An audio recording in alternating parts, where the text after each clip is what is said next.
novelty? What is novelty topic? What is novelty in research? And research में novelty का काम क्या है, स्पेशली फॉर पीएचडी? हम कैसे अपने डेजिग्नेशन के वर्क को या फिर अपने मास्टर्स के रिसर्च वर्क को हम अपने आने वाले वर्क में को रिलेट करें, कैसे डिसाइड करें which topic is right and which is wrong, इन सारे क्वेश्चंस को टैकल करके कैसे पाएं एक सॉल्यूशन.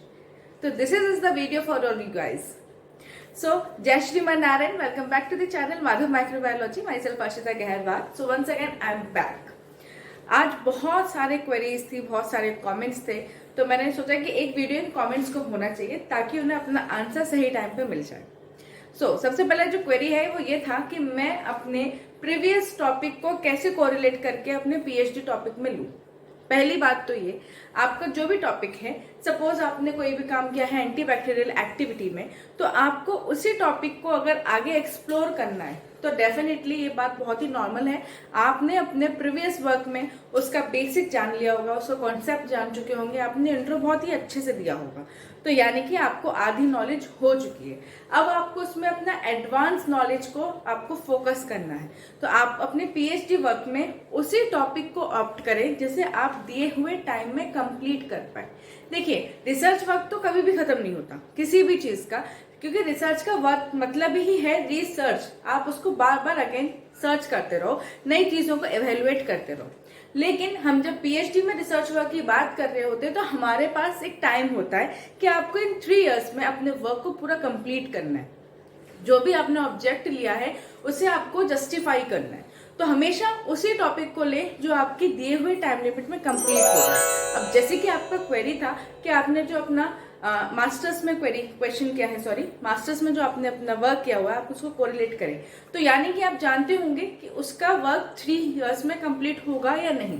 बेसिकली 2.5 इयर्स ही होते हैं, क्योंकि 6 मंथ आपका रहता है दूसरा वाला. 6 मंथ में आपका काम रहता है प्री पीएचडी कोर्स वर्क, जिसमें आपके एग्जामिनेशन होते हैं, तो वो रेस्ट जो आपका 6 मंथ है वो उसमें चला जाता है. लेकिन जो बाकी के बचे 2.5 साल होता है, वही आपके पास प्रॉपरली आप पीएचडी वर्क के लिए कह सकते हैं.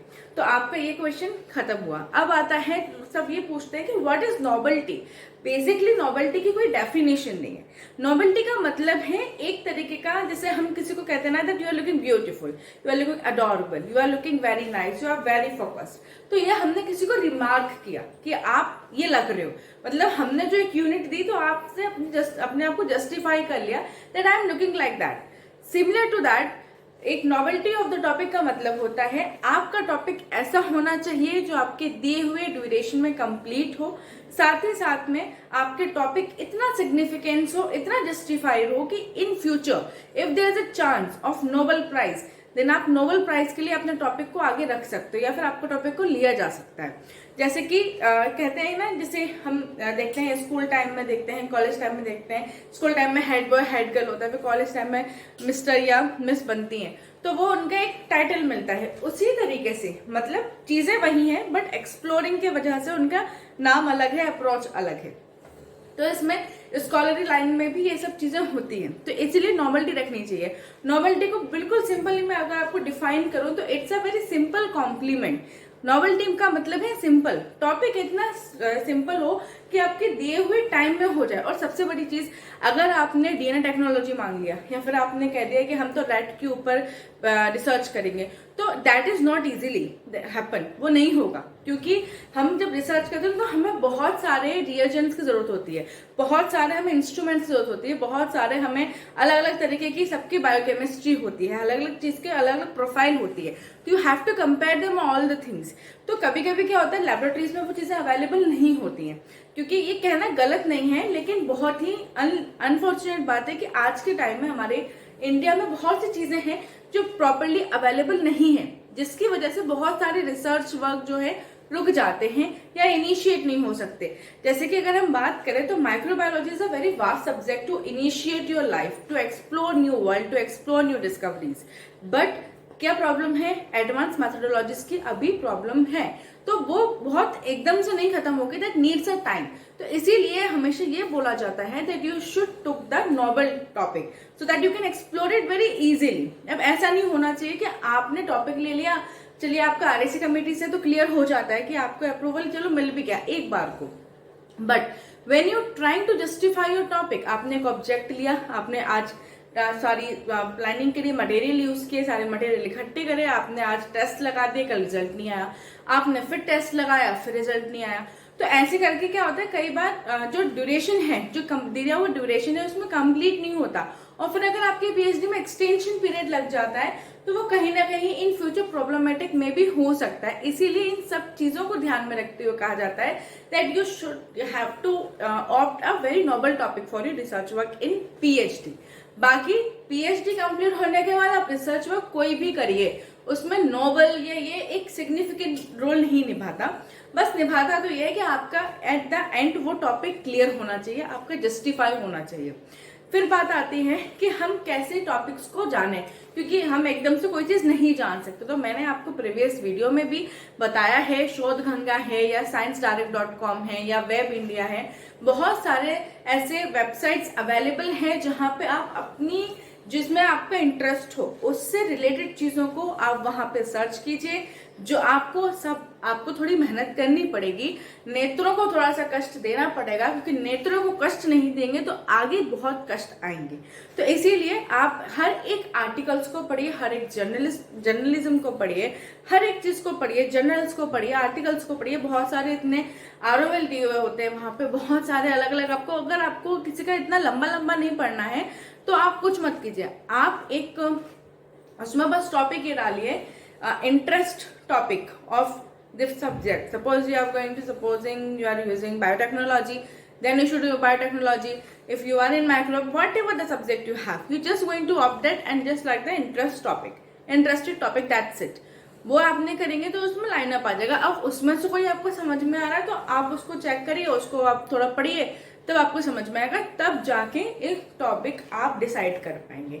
और सबसे पहले चीज और बता देती हूँ, साइनॉप्सिस एकदम से नहीं बनती है। पहले तो आपको अपनी, जब आपका पीएचडी सेशन स्टार्ट होता है, प्री पीएचडी, तो पहले आपको तो क्लासेस लेनी होती हैं, फिर एग्जाम्स होते हैं, उसी दौरान आपको ROL की PPT तैयार करनी होगी, ROL भी बनाना होगा जिसमें 28 to 30 पेजेस बनाए जाते हैं। फिर उसमें आपको क्या होता है, आपके पास 2 ऑप्शन होते हैं, अपने आप को एक्सप्लोर करने का या अपनी हर एक टॉपिक को जस्टिफाई करने का। दैट इज, अगर आपने अपने ROL के टॉपिक को ही आप आगे एक्सप्लोर एज साइनॉप्सिस करना चाहते हो, तो आपने जब वो टॉपिक बनाया है तभी सही पहलू इसका चेक कर लेने चाहिए।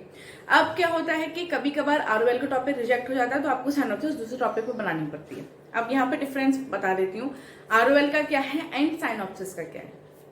ROL होता है रिव्यू ऑफ लिटरेचर, जहां पे आपने एक बहुत बड़ी चीज को, मतलब कोई बहुत बड़ा टॉपिक है जिसे आपने शॉर्ट टर्म में डिफाइन भी किया है, उसका आपने कॉन्सेप्ट्स भी दिए हैं, आपने उसका लेटेस्ट भी रिव्यू दिया है, आपने उसका प्रीवियस भी दिया है, मिडिल भी दिया है।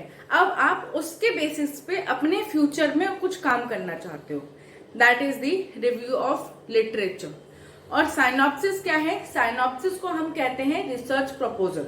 आपने एक प्रस्ताव रखा है कि मेरा ये टॉपिक है, मैंने ये जाना है, ये उसका प्रीवियस है, ये इसका प्रेजेंट है, और फ्यूचर में मैं ये काम करके ये चीज लाना चाहती हूँ, ये लाना चाहता हूँ। तो जब आप उसमें ऑब्जेक्टिव्स लिखते हैं तो ऑब्जेक्टिव्स में आप वो लिखते हैं कि आप इन चीजों को पता करेंगे।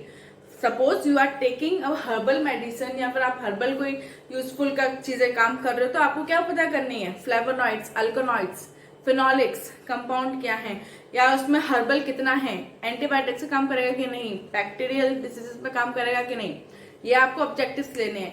लेकिन ये नहीं कुछ भी बना के डाल दिया, पहले आप गूगल पे चेक कीजिए कि आपने जो टॉपिक उसमें निकाला है क्या उसमें ये सारी प्रॉपर्टीज प्रेजेंट हैं कि नहीं। अगर प्रेजेंट हैं, उनकी क्या क्या कैपेबिलिटी है वो चेक कीजिए। फिर आप पता कीजिए कि क्या उसको हम ऐसे इन फ्यूचर यूज कर सकते हैं, वो बता देंगे हाँ या ना। अगर वो बोले हाँ, टेस्ट पता कीजिए कि कौन से टेस्ट से करके वो चीज कंफर्म होगी। फिर आप सब चीजों को रफ पेज पे बनाइए। पहले आपको ना एक रफ पेज ले लेना चाहिए, उसमें आपको डालना चाहिए टॉपिक, फिर आपको लिखना चाहिए कि आपको क्या क्या पता चला, और हाँ साथ में आपने जहां से इसको पढ़ा है वो रेफरेंस जरूर लिखना, जरूर लिखना, वो बहुत इंपॉर्टेंट है आपके रेफरेंस में, आपके रिव्यू ऑफ लिटरेचर में, आपके साइनॉप्सिस में। क्योंकि हर कोई इंसान जानता है आप किसी भी चीज को कहीं से पढ़कर ही दे रहे हो। तो ये एक प्लेगरिज्म नहीं है, ये एक लीगल है। क्योंकि कोई भी इंसान है, हम हैं, सपोज आपको एक एग्जांपल देके समझा देती हूँ। हमने कोई गाना सुना, अब गाना हम अपने आप तो नहीं सुनेंगे ना, that means we are going to go through from anywhere and we come to know about that song. हमने कहीं से वो सुन लिया तो हमने वहां से उसे उठाया, हमने वहां से उसे डाउनलोड किया ना मोबाइल में, तभी मिला। Similar to that we are going through the deep knowledge, deep like a deep survey that मुझे कौन सा टॉपिक करना है। तो मैं इस जर्नल में आया, मैंने ये वाला रिव्यू पढ़ा, तो मुझे वो रेफरेंस देना पड़ेगा। अगर आप रेफरेंस नहीं दोगे, ROL रिजेक्ट होगी on the basis of your writing. ROL हो चाहे साइनॉप्सिस हो, that needs to be have all the addresses of the references what you are going to have. तो ROL ज्यादातर लोग हार्वर्ड स्टाइल में ही यूनिवर्सिटी एक्सेप्ट करती है, मे बी हार्वर्ड ना हो, उनका डिफरेंट हो, but it's important to conclude the reference. अब बात आती है PhD वर्क में उन चीजों को हम कैसे एक्सप्लोर करें। पहली बात तो जब आप PhD में जाते हैं तो ये हो ही नहीं सकता कि बिना प्रैक्टिकल वर्क के वो कंप्लीट हो जाए, चाहे कोई भी सब्जेक्ट हो, क्योंकि सब्जेक्ट में मतलब मायने बदल जाते हैं, लाइक पैरामीटर्स चेंज हो जाते हैं। साइंस के हैं तो लैब चाहिए, सोशल के हैं तो सोशल सर्वे चाहिए, इंग्लिश के हैं तो एक्टिविटी चाहिए, और हिंदी के हैं तो एक्टिविटी चाहिए, मैथ है तो वर्क चाहिए, जो भी है एंड में वर्क चाहिए। तो इसीलिए साइंस वालों के साथ में बहुत ज्यादा प्रॉब्लम्स आती हैं, one of I am also them, की प्रॉब्लम्स आती हैं, क्योंकि हमें लैब भी चाहिए होती है, लैब में सारे इक्विपमेंट्स भी चाहिए होते हैं, हमें सारे रिएजेंट्स भी चाहिए, एसेस भी चाहिए, सब चीजें चाहिए, एंड मोस्ट इंपॉर्टेंट जो हम वर्क कर रहे हैं उसका कंफर्मेशन हमें चाहिए होता है कि वो वर्क होगा कि नहीं। तो ये सारी चीजें आपको पता होनी चाहिए। तो अब मुझे लगता है आपको समझ में आ गया होगा what is novelty of the topic, कहाँ से हम टॉपिक को कोरिलेट करें, कैसे हम डिसाइड करें कि हमें क्या करना है, जैसे कि मैंने आपको वेबसाइट्स बता ही दी हैं, एंड साथ ही साथ में हमें किस तरीके से अपने ROL को बनाना है, साइनॉप्सिस को बनाना है। और अगर ROL साइनॉप्सिस को आपको मेथड चाहिए तो मुझे बताइएगा, मैं उसको बिल्कुल शेयर करूंगी। साथ ही साथ में हम बात कर रहे हैं कि हम उसमें रेफरेंस को भी लिखना है, तो कैसे लिखना है। रेफरेंस को कुछ नहीं करना है, जहां से भी आपने सपोज आपने sciencedirect.com से लिया या शोधगंगा से लिया, आपने शोधगंगा में से कोई टॉपिक पढ़ा, तो आप जैसे ही वो ROL क्लिक कर, मतलब कोई भी आपने आर्टिकल को क्लिक किया, तो आप देखते होगे that is a semicolon and वहां पे लिखा होगा site. Click on that site, वहां पे ना सारे स्टाइल्स आ जाते हैं, हार्वर्ड स्टाइल्स है, कौन सा स्टाइल है, जो स्टाइल चाहिए just have a copy and just write it, तो वो हार्वर्ड स्टाइल में हो जाएगा। That's very simple to convert the reference into the Harvard style. So I hope you like the video. So please, if you like the video, please press the like, and if you are not subscribed my channel, then please subscribe my channel, and please share the videos more and more. Thank you for giving me 393 subscriber. It's a huge thing for me. Maybe I was late in having the more subscriber, but I hope that you may all support me again, and thank you so much for watching my video. So meet you in the next video. So bye bye.